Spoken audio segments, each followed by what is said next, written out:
see you, then you lick your tongue.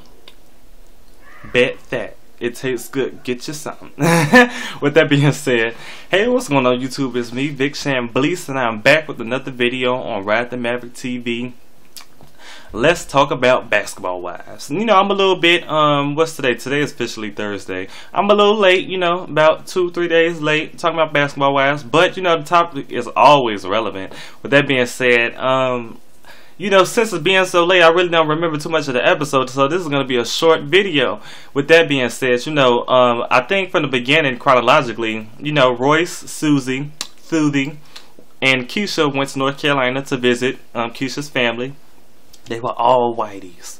I didn't even see like no mixies. They were just all whiteys. With that being said, it just goes to show, like, back in the day, I really didn't understand like how some women could like pass for white, but when you look at Keisha, she is like the epitome of somebody passing for white. With that being said, they were so country.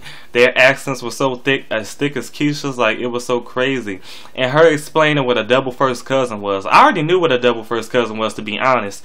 Like, I know one person, you know, her dad's brother is her uncle, and her mom's sister is her auntie. Wait a minute, is that right? No, well, you know, if you have like one person and your brother is dating, just say like you and your sister dating a dude and his brother. There you go. That's how y'all create double first cousins. With that being said, you know, she was explaining that. She was also explaining how I knew how hard it would be growing up, you know, up in basically how hard it would be growing up biracial, because everybody has said like they've been teased. I never really seen nobody growing up. I never seen anybody who was mixed, who was light skinned, or who had pretty hair. I never really seen them being teased. I think that's like something that happened like to like people who were born maybe in the 80s and the 70s, like in late 60s, like Mariah Carey, Alicia Keys, Maya, you know, them people. Because I really never really seen anybody get teased over that, you know. I think that's like maybe when that was older, back in those like later years, before then, when things were a little bit rough. But that being said, you know, she was explaining that, and I thought it was so funny when I think her cousin had said that, you know, my mom and her mom were the only ones who did date black men and had kids. And Keisha's mom made it clear. She was like, no, bitch, we were the only ones who didn't hide it. And you know them women was fucking black men and probably having their kids and definitely passed them on as white if they could have. But, you know, I've noticed that like most of the time when you have somebody, we as a people, we mainly take on the genes and the features of our fathers. So like if your father was dark skinned, you will most likely look like him. But for Keisha, you know, she's very light, and you know she looks white, so it's clear that she really ain't took none of his features but like his nappy hair. But well, it would be proper coarse hair, coiled, whatever the case might be, not nappy. And later on in the episode, you know, Susie had told Royce about what happened between Keisha and Tammy. And Royce felt the need to like confront Tammy about it, which I feel like she should. I feel like, you know, if you're friends with somebody, you should be able to tell them, you know, how you feel about what they did, and like if you felt that they're wrong, you should be able to tell them. And I knew that wasn't gonna go well, because Tammy is one of them self-righteous, unapologetic, childish bitches who think like everything they do is justifiable, and that's basically what she did. She justified herself. And it really wasn't no point in Royce wasting her breath, but you know, she did put a valiant effort in that regard to try to tell Tammy that how she felt about it.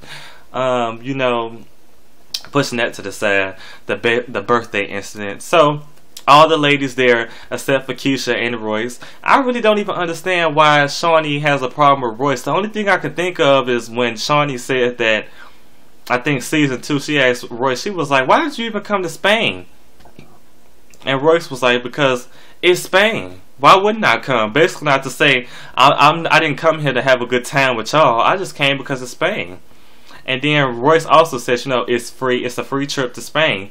And Shawnee probably took that as shade, like, okay, fuck her. I'm not going to invite her to shit. Like, she just coming just to get a free ride. Like, she don't give a damn. And I could kind of understand that. But, you know, I really don't understand what kind of problem she would have with Royce. Other than that, because on season 3, she was like, you know, I'm not mad at Royce, so why didn't you invite her to her birthday then? Like, why don't you want to film with her? Why don't you talk to her? I see you, like, I don't know. With that being said, Keisha wasn't there. I don't know why Shawnee didn't invite her either. Probably because that whole Debbie Downer incident. It wasn't that big of a deal. But if you wasn't, I feel like if you wasn't gonna invite Keisha or Royce, you damn sure shouldn't have even invited Kenya. Like, since the show started, y'all ain't never had no solo conversation.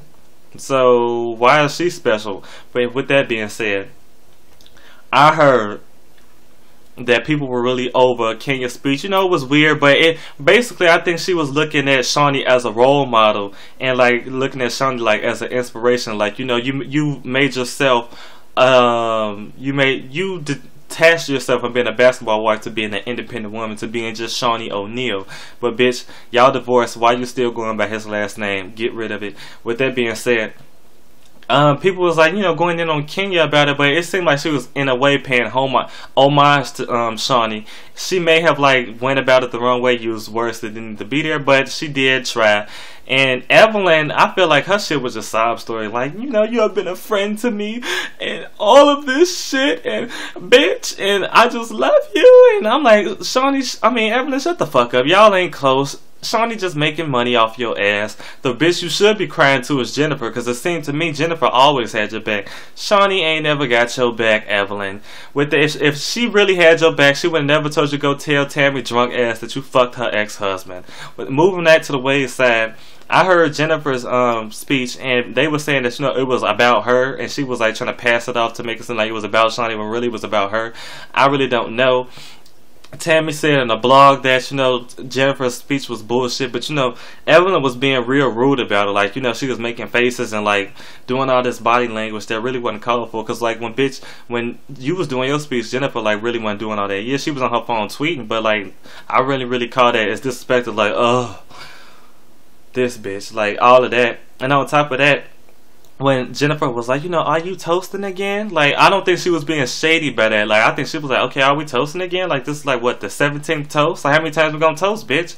And Evelyn, you know, she wasn't here for that. You know, the argument ensued. And I'm just looking at Evelyn like she just really going in on Jennifer. I'm like, is it even that necessary? Like, I understand, like, you may have had a couple drinks, but at the same time, it's like, is it that serious for you to be, like, making an ass of yourself in Philippe's trial? Child, and she was just going on and on. One thing I will say about Jennifer, like, she not really fazed by what you say to her, like during an argument. Like, she still sits composed and cool and calm, while Evelyn just wants to get up and just be about that life, so to speak.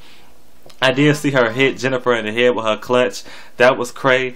I couldn't believe like she let that happen. Like, if I see somebody like coming at me, like walking towards me, or definitely behind me, I'm gonna be on alert and I'm gonna like pay attention to what's going on. I guess Jennifer was like, oh, that bitch, she ain't gonna do shit, but she did shit and she hit your ass in the head with the clutch. I can't wait to see next week. Evelyn, you really need to go sit your ass down. Like, it really ain't even all that serious for you to just be trying to whoop her ass in Philippe. Tammy ghetto ass, of course she would have wanted that shit to happen. Like, the way she was looking. And that Susie thing, it was hilarious. Like, I really wanted her like to slap Susie just to do it, but you know, it ain't happening.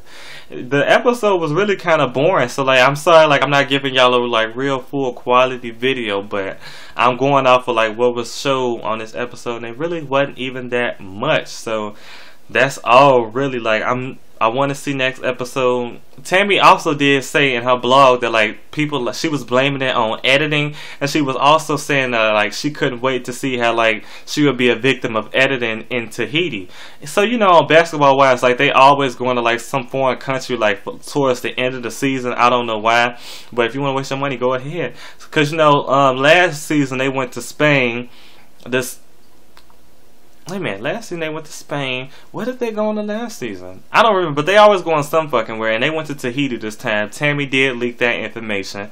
I'm wondering what's gonna happen. But Tammy, bitch, it's clear to me that you're gonna be a bully any goddamn way, and you're gonna find some way to justify your actions like you always do. I hope Keisha whoops your ass.